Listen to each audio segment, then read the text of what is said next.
नेते अनेक बैठकीला नव्हते। मराठा आरक्षणासंदर्भात बैठक बोलवली राज्य सरकारने, यावरती मुख्यमंत्री उपमुख्यमंत्र्यांनी महाविकास आघाडीवरती निशाणा साधलाय। राज्यात अशांतता राहावी म्हणून असे प्रयत्न केले जात आहेत, बैठकीला उपस्थित नव्हते। मला असं काही वाटत नाही या संदर्भातली माझ्याकडे तर खरंच काही माहिती नाही, कारण ही मुंबईत बैठक होती, कालही मी मतदारसंघामध्ये होतो।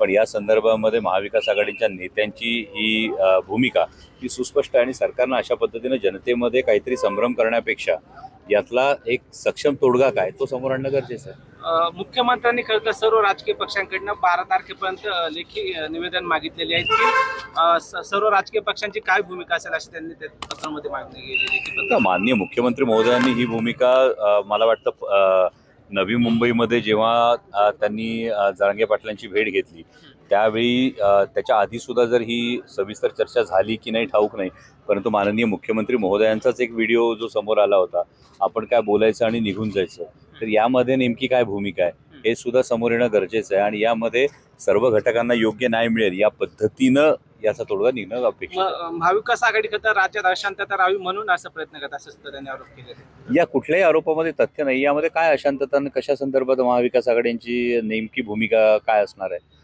कारण महायुतीचं सरकार आत्ता महाराष्ट्रात आहे, त्या महायुतीच्या सरकारनं आधी भूमिका स्पष्ट करणं आहे। एवढे महिने हा प्रश्न जो भिजत ठेवलेला आहे यामध्ये सरकारनं काय भूमिका घेतली हे सरकारनं स्पष्ट करावं, केवळ दोषारोप करण्यापेक्षा। मुंबईच्या 7 रेल्वे स्थानकांची नावं बदलली जाणार आहे, नावं काय ठेवली जातील याची भारतीय जनता पक्षाच्या एकूण सरकारमध्ये केवळ नावं बदलणं ही गोष्ट दिसते, पण नावं बदलली तरीसुद्धा महानगरांमध्ये पाणी साठणं थांबत नाही, नावं बदलली तरी एअरपोर्टची छतं कोसळणं थांबत नाही, नावं बदलली म्हणून रेल्वेचे ॲक्सिडेंट्स होणं थांबत नाही।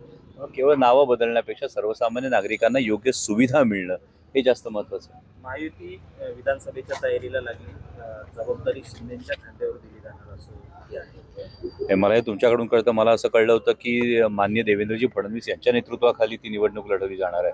जर अशा पद्धतीने देवेंद्रजींचे पंख छाटण्याचा प्रकार हा दिल्लीच्या शीर्षस्थ नेत्यांकडून होत असेल तर तो महायुतीचा अंतर्गत प्रश्न आहे। राज्यात सर्वत्र पाऊस आहे, मात्र तुमच्या मतदारसंघात पावसाने ओढ दिली नाही, हे खरं तर अपेक्षा आहे आणि आता हा शेवटी निसर्गाचा विषय, त्यामुळे त्यामध्ये तर काही राजकारण असू शकत नाही।